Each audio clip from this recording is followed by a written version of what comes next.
तो यार ये स्टोरी है मेरे फर्स्ट सक्सेसफुल ब्लॉग की। इसी सेम ब्लॉग से मैं हर महीने $7-8 की अर्निंग करता हूं। यही वो ब्लॉग है जिस पर मुझे मिलियंस में ट्रैफिक आता है और इसी सेम ब्लॉग की मदद से आज के टाइम पे मैंने ब्लॉगिंग को as a full time career भी ऑप्ट किया है। मैं आपको अपनी स्टार्टिंग से जर्नी बताने वाला हूं, कैसे मैंने अपनी जो ब्लॉगिंग की स्ट्रगल है उसे फेस करते करते एक सक्सेसफुल ब्लॉग को क्रिएट किया, जिसकी वजह से मैंने कॉलेज के टाइम पे अपनी फीस भी पे करी और उसके साथ साथ कॉलेज से निकलने के बाद मैंने कार भी परचेज करी इन्हीं पैसों से। अगर आप एक बिगिनर हो तो ये स्टोरी आपके लिए बहुत ज्यादा इंपॉर्टेंट रहेगी, क्योंकि जिन फेजेस से आज आप गुजर रहे हो उन्हीं सेम फेजेस से किसी टाइम पे मैं भी गुजरा था, तो आप उससे बहुत ज्यादा रिलेट कर पाओगे। और जो चीजें मैंने की हैं अगर आप उन्हें भी करते जाओगे तो आप भी डेफिनेटली एक सक्सेसफुल ब्लॉग क्रिएट करके पैसा कमा पाओगे। तो यार वीडियो बहुत ही मोटिवेटिंग रहेगा और मैं आपके साथ यार अपना जो भी ट्रांसपेरेंट एक्सपीरियंस है वो शेयर करने वाला हूं। तो यार उसके लिए वीडियो को लास्ट तक जरूर देखते रहे। Hello guys, welcome to our YouTube channel Web Bees. तो गाइस ये बात है 2015 की, जब मेरे कॉलेज का सेकंड सेमेस्टर चल रहा था।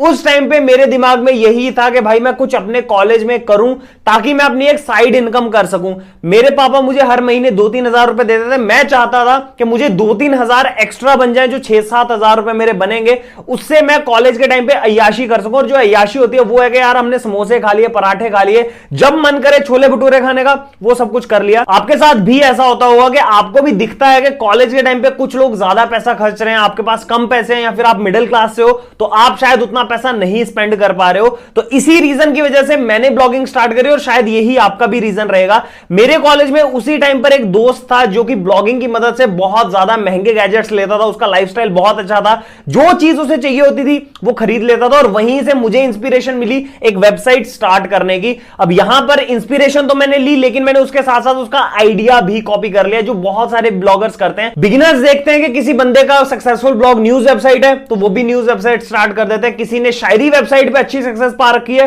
तो बंदे उसको देख के शायरी वेबसाइट पे ही लग जाते हैं। यही सेम चीज मेरे साथ हुई। वो बंदा एक सॉल्यूशन प्रॉब्लम रिलेटेड वेबसाइट पे काम करता था, तो मैंने उसको देख के अपना जो फर्स्ट ब्लॉग था वो सॉल्यूशन प्रॉब्लम रिलेटेड वेबसाइट ही क्रिएट कर दी। जिस टाइप की पोस्ट वो बंदा क्रिएट करता था वैसी ही सिमिलर पोस्ट मैं भी क्रिएट करता था। इस ब्लॉग को बनाने के बाद मैंने टोटल 32 आर्टिकल्स बनाए, खुद लिखे, खुद ही उनकी इमेजेस भी बनाई। और ये सारा काम करने में मैंने सिर्फ 4 दिन लगाए। 4 दिन में मैंने सारे के सारे आर्टिकल्स अपनी वेबसाइट के ऊपर पोस्ट कर दिए। और पोस्ट करने के बाद मैंने गूगल एडसेंस के लिए अप्लाई कर दिया, क्योंकि मुझे पता था कि अगर मुझे पैसे कमाने हैं, जो 2-3 हजार रुपए कमाने हैं, तो उसके लिए मुझे गूगल एडसेंस की बहुत ज्यादा नीड रहेगी। और मुझे गूगल एडसेंस भी मिल गया। एक चीज मैं यहां पर बता दूं, इससे पहले मैंने बहुत सारे टेस्ट ब्लॉग्स बनाए थे जिनमें मैंने बहुत ज्यादा एक्टिवली ब्लॉगिंग नहीं करी, लेकिन उनसे मुझे बहुत कुछ सीखने को भी मिला। उनके बारे में स्टोरी इस वीडियो में नहीं कवर करूंगा। ये मेरा एक फर्स्ट प्रॉपर ब्लॉग था और इस पर मुझे गूगल एडसेंस का अप्रूवल भी मिल गया। एडसेंस अप्रूवल इतनी जल्दी बिगिनर्स को नहीं मिलता है, लेकिन मैंने अपने पास्ट एक्सपीरियंसेस से सीखा था। मैंने सारा का सारा ओरिजिनल कंटेंट रखा तो मुझे अप्रूवल मिल गया। अप्रूवल मिलने के बाद मेरा सारा का सारा फोकस गूगल एडसेंस की स्क्रीन के ऊपर ही रह गया। मैंने कोई आर्टिकल पोस्ट नहीं करा, मैंने कोई साइट को अपडेट नहीं करा। मैं रोज गूगल एडसेंस का जो डैशबोर्ड है उसे खोल के अपनी अर्निंग को चेक करता था, रिफ्रेश करते जाना और वहां पे डॉलर बढ़ते हुए देखना। पहले दिन में मैंने $0.10 अर्न किए। 10 सेंट्स की अर्निंग को देख के मुझे बहुत ज्यादा खुशी नहीं हुई, बट फिर भी मुझे लगा कि यार मैंने एक स्टेप तो आगे बढ़ा ही है। सेकंड डे पे मुझे 2 क्लिक्स कनाडा से आ गए और मेरी जो अर्निंग थी वो $4.5 के आसपास हो गई। और उस टाइम पे यार मैं इतना ज्यादा खुश हो गया कि यार एक दिन में मैंने $4 कमाए हैं, तो मैं 100 दिन में $400 कमाऊंगा और 1000 दिन में मेरे $4000 बन जाएंगे। ये चीज मैंने कभी भी नहीं सोची थी। और उस टाइम पे शायद 65-66 के आसपास डॉलर का रेट चलता था, इसी के आसपास। और मैंने उससे मल्टीप्लाई करा और फिर मैंने देखा कि यार इतना ज्यादा पैसा मैंने सिर्फ एक दिन में कमा दिया है। और उसके बाद मैं और ज्यादा लग गया अपने एडसेंस अकाउंट को देखने में। मैंने और आने वाले दिनों में देखा कि एडसेंस में ज्यादा अर्निंग नहीं हो रही है, ना क्लिक्स आ रहे हैं, ना इंप्रेशंस आ रहे हैं ज्यादा, क्योंकि मैं ट्रैफिक के ऊपर काम नहीं कर रहा था। तो आने वाले 5 दिन के बाद जो मेरा एडसेंस था वो डिसेबल हो गया। और डिसेबल होने का कारण यह था कि सेल्फ क्लिक वाला हो गया था, कि मैं खुद जा जाके अपनी साइट को देख रहा था। क्लिक मैंने नहीं किया, लेकिन गूगल को लगा कि यह चीज स्पैम है, तो गूगल ने मेरे अकाउंट को बैन कर दिया। बैन होने के बाद मैं इतना ज्यादा डीमोटिवेट हो गया कि मेरा मन ही नहीं हुआ दूसरा ब्लॉग बनाने का। यह मेरा फर्स्ट एडसेंस अप्रूवल था जो मुझे मिला, जिससे मैंने अर्निंग अर्निंग करी और वो आने वाले कुछ दिन के बाद बैन भी हो गया। मैं बहुत ही ज्यादा डिमोटिवेटेड था, लेकिन मेरे दिमाग में वो चीज जरूर थी कि यार मैं कुछ करना चाहता हूं, मेरे को यार कुछ अर्निंग करनी है। मेरा कोई मोटिव नहीं था कि मेरे को ब्लॉग में कोई बहुत अच्छे अच्छे आइडिया शेयर करने, क्या करना है, क्यों करना है। मेरा सिंपल सा काम था, अगर कोई बंदा 10,000 रुपए कमा रहा है तो मुझे 1,000 रुपए कमाने, 500 रुपए कमाने। मेरे को कोई करोड़पति बनने की कोई भी आइडिया नहीं था। मेरे को सिंपल हल्का सा अपना जो खर्चा है वो निकालना था, और वही सेम चीज मेरी मोटिवेशन भी थी। इसी डायरेक्शन में मैंने फिर और ब्लॉग्स को क्रिएट किया, सेम निश के अंदर ही मैं काम करता गया। मुझे सक्सेस बिल्कुल भी नहीं मिली, और इस चीज का मेन रीजन यार ये था कि मैं दूसरे को देख के अपना जो काम था वो कर रहा था। जिस निश में वो काम कर रहा है वही सेम चीज मैं कर रहा हूं। इस चीज में क्या होता है कि हम दूसरे को देख लेते हैं यार कि वो बढ़िया कर रहा है तो मैं भी कर लूंगा, लेकिन क्या होता है कि वो बंदा उस चीज के अंदर इंटरेस्टेड होता है, शायद उसलिए उसने ये चीज स्टार्ट करी हो, शायद मैं उस चीज के लिए ना बनाऊं। और यही सेम चीज हुई कि मैंने अपने 5-6 ब्लॉग्स क्रिएट किए, वेबसाइट्स में डोमेन खरीदता था, होस्टिंग मेरे पास पड़ी रहती थी, और उसके साथ साथ मैं अपनी जो वेबसाइट थी वो बनाता जाता था, लेकिन मुझे कहीं भी सक्सेस नहीं मिली। इसके बाद मैंने थोड़ी बहुत रिसर्च करी, मुझे एसईओ का पता चला, कीवर्ड्स का पता चला, और मैंने फिर उसके हिसाब से एक टॉपिक को डिसाइड करा। ये टॉपिक मेरे इंटरेस्ट के रिलेटेड था, क्योंकि यहां पर मैंने कोडिंग पकड़ा और मैंने इसका इंस्पिरेशनल स्टोरीज पकड़ा। आगे चल के मैंने इंस्पिरेशनल स्टोरीज हटा दिया और फिर मैंने कोडिंग पे ज्यादा काम करना स्टार्ट करा। मैं क्या करता था, जो भी ट्रेंडिंग टॉपिक्स रहते थे उनके रिलेटेड अपने साइट के ऊपर आर्टिकल्स डालता था, और वो मेजरली रहते थे किसी भी इंस्पिरेशनल बंदा है, एपीजे अब्दुल कलाम, विराट कोहली की मेरी पोस्ट बहुत ज्यादा चली थी उस टाइम पे, तो मैं इस टाइप का कंटेंट डालता था। ये भी आइडिया मैंने किसी और से कॉपी किया था, लेकिन इसी के साथ साथ मैंने कोडिंग का सेक्शन भी बीच में ऐड कर दिया। कोडिंग में मुझे बहुत ज्यादा इंटरेस्ट था, इसीलिए मैंने उसे ऐड करा कि यहां पर मैं टाइम टू टाइम अपनी जो पोस्ट है वो डाल पाऊं, क्योंकि हमारे जितने भी लेक्चर्स होते हैं वहां पे हमें कोड्स वगैरह लिखने पड़ते हैं। वही सेम कोड मैं वहां पे लिखता था क्लास में जाके, और वही मैं आगे अपनी वेबसाइट पे ही पोस्ट कर देता था।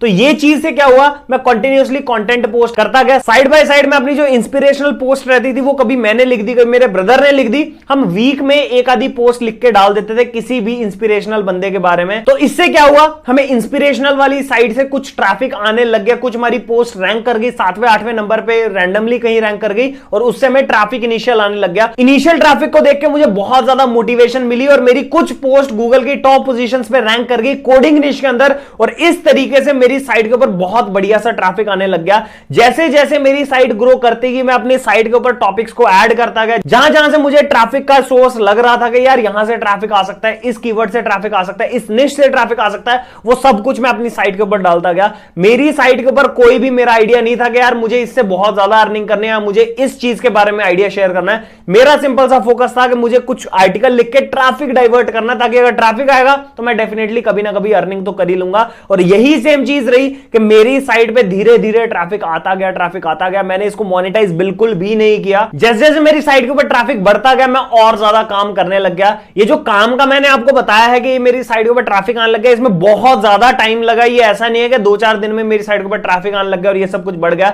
इस पूरे प्रोसेस के अंदर मुझे 7-8 महीने लग गए। अगर आप इस स्टोरी के बारे में डिटेल में जानना चाहते हो, कैसे कैसे मैंने रात भर जाग जाग के कंटेंट लिखा, कैसे मैंने आर्टिकल्स पोस्ट किए, तो यार आप इस वीडियो को लाइक कर दो। जैसे इस वीडियो पे 2000 लाइक्स हो जाएंगे तो मैं आपके लिए वो जो नेक्स्ट पार्ट है इस वीडियो का वो ले आऊंगा। आप अपना इंटरेस्ट शो करो लाइक करके, और मैं आपके साथ अपनी जो जर्नी है, कैसे यार मैंने रात भर जाग जाग के अपने ब्लॉग को बिल्ड करा, जिसकी वजह से आज के टाइम पे मैं रात को सो कर भी पैसे कमाता हूं। तो यार इसी तरीके से मेरे जो मेन ब्लॉग है वो धीरे धीरे ग्रो होता गया। मैंने उसके निश को बिल्कुल ही न्यूज वेबसाइट बना दिया। आज के टाइम पे उस साइट के ऊपर अथॉरिटी बहुत ज्यादा है, तो मैं जिस भी टाइप के निश के अंदर जाना चाहता हूं, जिस भी टाइप का आर्टिकल लिखता हूं, वहां पर मेरी पोस्ट बहुत जल्दी रैंक कर जाती है, और मेरे को जितना भी ट्रैफिक आना होता है वो आ जाता है। फिर वो पोस्ट वहां से हट जाए, रहे ना रहे, मुझे ज्यादा फर्क नहीं पड़ता। मैं कंटिन्यूअसली साइट पर पोस्ट डाल के ज्यादा से ज्यादा ट्रैफिक लेके आता हूं और उससे अर्निंग कर लेता हूं। यही मेरा फंडा है, और यही सेम चीज आपका भी रहना चाहिए। आपका ज्यादा फोकस रहना चाहिए कि आपको ट्रैफिक लेके आना है और अर्निंग करनी है। अगर आप इसके ऊपर चलोगे डेफिनेटली आपको भी अर्निंग हो जाएगी। तो यार यही थी मेरी जर्नी फर्स्ट सक्सेसफुल ब्लॉग की। अगर मैं आपको इसे कंपाइल करके कुछ पॉइंट्स में बताऊं तो यार जो मेरी सक्सेस थी वो भी मेरे लिए लर्निंग थी, जो मेरे फेलियर्स थे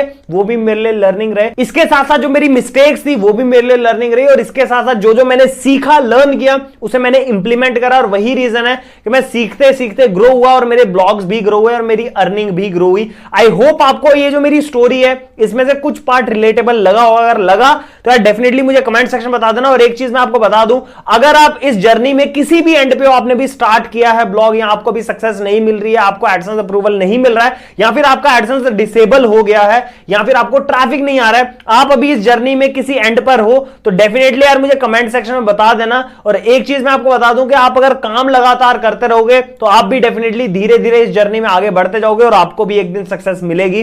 जो भी आपके लिए सक्सेस है, अगर आपके लिए सक्सेस 10,000 रुपए कमाना है महीने का तो आप वो कमा पाओगे, और अगर आपके लिए सक्सेस 10 लाख रुपए कमाना है महीने का तो आप वो भी किसी ना किसी दिन कर पाओगे। तो यार ये था आज का वीडियो। आई होप आपको वीडियो अच्छा लगा। अच्छा लगा तो डेफिनेटली इस वीडियो को लाइक कर देना, एक प्यारा सा कमेंट छोड़ देना, और चैनल पर नहीं होता यार सब्सक्राइब भी कर देना। और अगर आप इस वीडियो पे 2000 लाइक्स कर दोगे तो यार मैं आपके साथ वो स्टोरी शेयर कर दूंगा कैसे मैंने 7-8 महीने दिन रात एक करके काम किया, और उसकी वजह से आज के टाइम पे मेरे ब्लॉग से मैं लाखों रुपए की अर्निंग करता हूं। तो लाइक कर देना और ये टारगेट को कंप्लीट कर देना। इसी के साथ साथ अगर आप मेरे अर्निंग प्रूफ्स देखना चाहते हो तो वो मैं सबसे पहले इंस्टाग्राम पर शेयर कर देता हूं। उसके लिए आप मुझे इंस्टाग्राम पर फॉलो कर लें, links will be in the description.